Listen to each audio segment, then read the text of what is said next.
Hey there, day 1306 of What You Up To Now. Sharon Horne-Ellstrom here with a stuffy nose and a cloggy throat and a cough that I will try to talk quickly so that I can get through this without having a hacking jag. Today, I'm just going to tell you what I'm working on for the three main pieces of content I'm creating right now, not including this one. This is my fourth. Every day I just document my journey as I've transitioned from the brick and mortar world, corporate world of business, to the online world. And then in 2021, I've mentioned I'm doing a little bit of back and forth, working on some projects with some really cool people that are part online, part offline. Because I think it's more fun. I think it's fun to take our online skills in marketing and apply that to the offline world. Wish I'd known about it, 20 years ago when I was building businesses for 47 years, but I wish I'd known about it when the internet first came into being, and that I'd hopped on and figured it out and been a part of it then. But hindsight's 2020. Back then in the beginning, people didn't know if the internet was going to stick around. I'm an engineer and scientist by training, and it was great for those of us that loved data and information, but we weren't sure that it was going to morph into the thing that it is today. So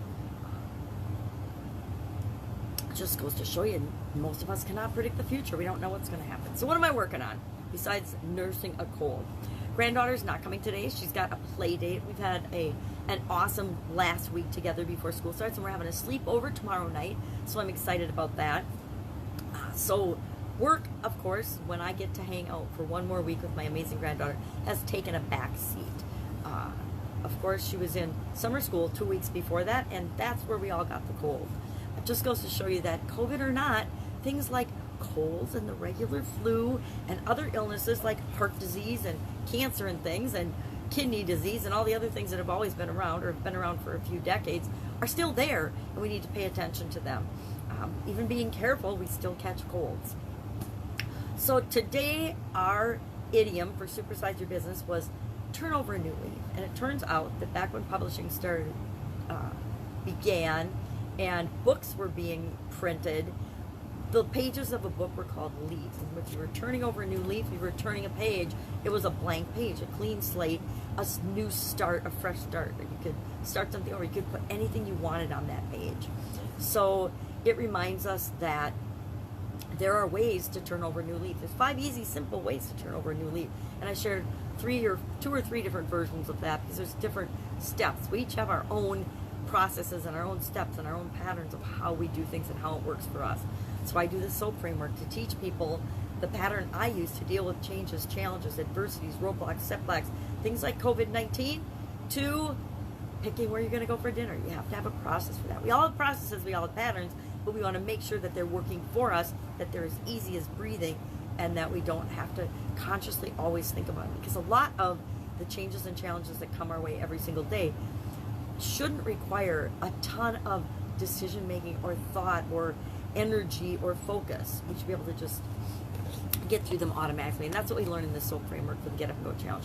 Today, the Get Up and Go Challenge was about applying that SOAP framework to the contribution area of our life. And contribution, you've got physical, mental, emotional, spiritual, financial, relationships. Contribution are the 7 core areas that I have, and it's the framework I have built my life around for decades. Learned it, again, I think, from Tony Robbins, who learned it from probably Jim Rohn, who learned it from, who knows, Napoleon Hill, Andrew Carnegie. I don't remember who they all worked with. I don't remember the whole chain of personal development command or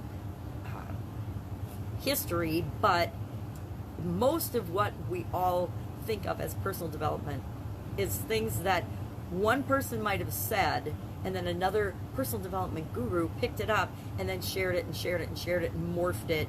And a lot of our knowledge, a lot of our wisdom about becoming who we want to become, etc., all came from the origins of a handful of people that had their own reasons for wanting us to become focused on personal development. Now it's a multi-billion-dollar industry, and I personally love it. I think it gives us something to create and focus on, and to learn and become more of what it is that we want to be in the world, and how we want to show up in the world, which is what contribution is all about. It's about What am I here for? What am I contributing to the rest of the world? What am I adding? How am I adding value outside of myself? And how can I do that just by being myself, because that's the best way for any of us to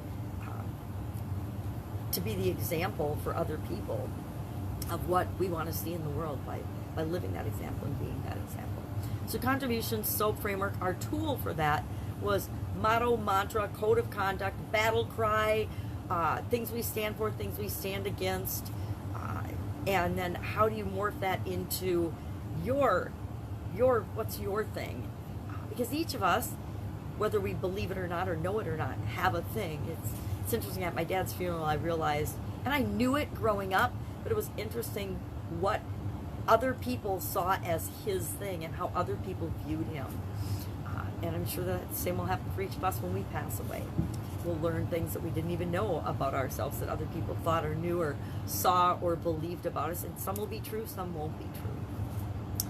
Our annual challenge today, do one thing every day that centers you, was about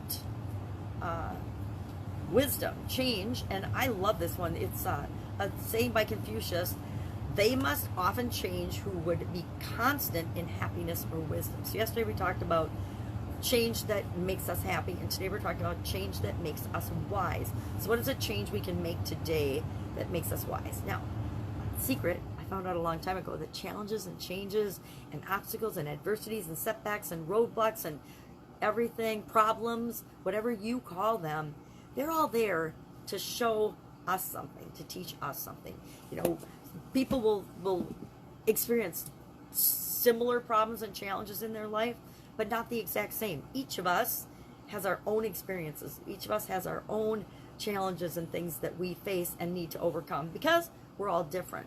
COVID-19, for example, was a huge challenge that impacted billions of people, yet each of those billions of people experienced COVID-19 differently and continue to experience it differently.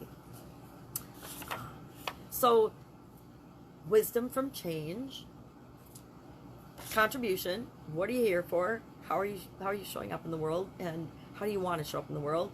And turning a new leaf. So turning a new leaf ties into, I've tried to tie in the idiom for each day in Supersize Your Business to changes and challenges to coincide with the Get Up and Go challenge. I believe today is day 27. I believe every day I have squeaked under the 10-minute mark thanks to my daughter's little cow timer. And it's not an exact cow timer. It's just got a minute hand, which is hard for me to see.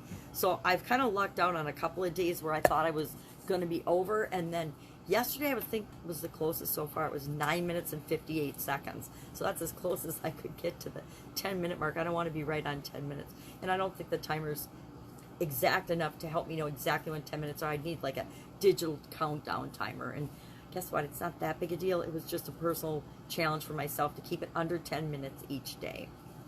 And these last days, doing an entire area or aspect of our life through the entire SOAP framework with a tool is definitely a personal challenge. But we'll have a Q&A session for people that want more in-depth information or want better explanations of things to make it work for them. Coughing time, coffee time. If I can help you in any way, ask in the comments below. Again, got some time freed up today, so don't be shy, ask. Don't make that offer very often because there aren't very many days that I actually have time available, but since I just found out last night that my granddaughter's not coming today, I have some time. I'm going to be doing some training and some coaching and some personal training and coaching for myself in the areas of communication and confidence.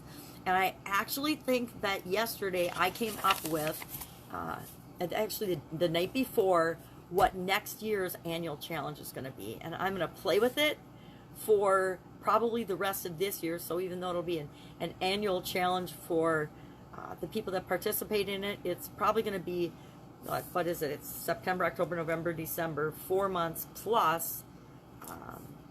I'll practice the challenge idea, and then I'll go into it 365 days with the people that are doing the challenge. I think it's going to be a really powerful one. I think it's going to be more powerful than any annual challenge I've ever done before. Personally, as well as for the people that participate. I think it's going to be fun and easy, and I'm actually really excited about it. I'm going to play with it for the next couple of days throughout the Get Up and Go Challenge. And then maybe what I will do at the end of the Get Up and Go Challenge is invite a small group of people to do till the end of the year with me, participating in that as a way to impact our Get Up and Go, because I think it's a fun idea. And so, yes, I'm purposefully not telling you what it is. I'm keeping it secret. But by August 31st is probably what I will announce if I'm going to invite people to do that with me. Otherwise, I just test things out myself before I share them with other people. Why?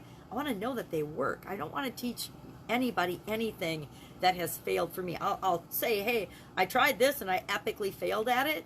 I think certain webinars I've done crashed and burned.